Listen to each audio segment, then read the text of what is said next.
वृश्चिक राशि के तमाम दर्शकों का आज के कार्यक्रम में स्वागत, अभिनंदन। हम बात करें दिसंबर 2024 की राशिफल के साथ। वर्षांत कैसे रहने वाला है, 2024 की जो विदाई है वो कैसे रहेगी, क्या आपको देकर जा रही है, और 2025 का आगाज कैसे होगा, उसको लेकर फिर हम अगले कार्यक्रम में चर्चा करेंगे। अगर राशि इसकी बात करें तो फिलहाल नीच है और भाग्य भाव पर है। तो फिलहाल ये हम यहाँ पर कह सकते हैं कि अगर एक ऑल ओवर स्वास्थ्य की दृष्टि से और आपके हेल्थ और आपके कैरियर, बिजनेस, व्यापार के हिसाब से देखें तो ये यहाँ पर एक सामान्य जन स्थिति यहाँ पर देखी जा सकती है। खासकर स्वास्थ्य के मामले में तो यहाँ पर जब वक्रगत आधार में आएंगे तो अगर मंगल अच्छे हैं तो अच्छे रिजल्ट मिलेंगे, और जन्म कुंडली में मंगल खराब है तो यहाँ पर प्रतिकूल परिणाम भी दे सकते हैं। ठीक है। कैरियर में देखें तो जब तक अभी वैसे ऑलरेडी बुध के साथ में सूर्य चल रहे हैं तो अच्छा ही है, और जब ये सूर्य की राशि में 15 तारीख को जाएंगे, सॉरी देवगुरु की राशि पे जाएंगे तो धन भाव पर जाएंगे, अच्छे परिणाम आपके लिए लेकर आ रहे हैं। 15 दिसंबर के बाद और भी उत्तरोत्तर वृद्धि होगी, प्रमोशन के चांस बच सकते हैं, अनुकूल ट्रांसफर हो सकता है, और शनि की दृष्टि यहाँ पर बहुत अनुकूल नहीं कही जा सकती, लेकिन फिर भी ये कुंभ राशि के तो ये यहाँ पर खराब नहीं है। पराक्रमेश होकर के भी शनि केंद्र में बैठे हुए, नई चीज खरीदने के प्रति रुचि हो सकती है, वाहन का योग बन सकता है, प्रॉपर्टी का योग बन सकता है। जाते जाते आप लगातार प्रयास कर रहे थे तो प्रॉपर्टी, उसमें घर आ सकता है, लैंड, कृषि लैंड आ सकता है। तो ये आपके यहाँ पर संभावनाएं बन रही है वृश्चिक राशि के लिए, उसका प्रयास आपको लगातार जारी रखना चाहिए। ठीक है।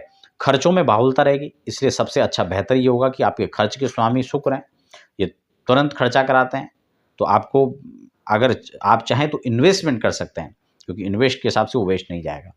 अगर अतिरिक्त आप कुछ वैसे ही खर्चों को करते हैं तो वो फिर धीरे धीरे खत्म हो जाता है। तो ये यहाँ पर देखा जा सकता है। पंचम भाव शिक्षा के स्थान में, संतान के भाव में राहु है, यहाँ पर बहुत अनुकूल परिणाम नहीं दे रहे हैं। शिक्षार्थियों को मन शिक्षा से लेकर के थोड़ा सा भटकाव और मनमुटाव की स्थिति को बना सकता है। हालांकि यहाँ पर हनुमान चालीसा का नियमित अगर वो पाठ करें तो वो अनुकूल स्थिति बनी रह सकती है। एकादश भाव पर केतु भी बने हुए हैं, और आपका सप्तम भाव पर जो देवगुरु हैं उनकी दृष्टि सूर्य के साथ में लगन बतभाव के साथ में बना हुआ है, इसलिए ये यहाँ पर अच्छा कहा जा सकता है। कैरियर के हिसाब से, फैमिली के हिसाब से ये यहाँ पर अच्छा है, लेकिन परिवार में तनातनी की स्थिति हो सकती है, इसलिए आपको वाणी का पूर्ण संयम रखना है। जो भी सजगताएं, सावधानियों की अगर हम बात करें तो जो भी प्लानिंग आप कर रहे हैं वो अपने तक सीमित रखें। अगर आप उसको खोल लेते हैं तो उस कार्य में अवरोध और अड़चन आना बड़ा लाजमी यहाँ पर हो सकता है। इसलिए अपनी योजनाओं को जब तक पूरा ना हो जाए, आप क्रियान्वित ना कर दो, तब तक तो कम से कम उसको गुप्त ही रखें। ठीक है। तो बाकी बिजनेस, व्यापार के हिसाब से यहाँ पर अच्छा है। जो लोग नौकरी की तलाश में, नौकरी के लिए प्रयासरत हैं, उनको भी यहाँ पर अच्छे परिणाम मिल सकते हैं। तो फिलहाल अगर हम ऑल ओवर बात करें वृश्चिक राशि के लिए, अच्छे यहाँ पर परिणाम है। बुधादित्य योग आपका केंद्र में, लग्न में बन रहा है, तो ये भी एक अच्छा संकेत है। उपाय क्या करें, थोड़ा हम इसको समझ लेते हैं।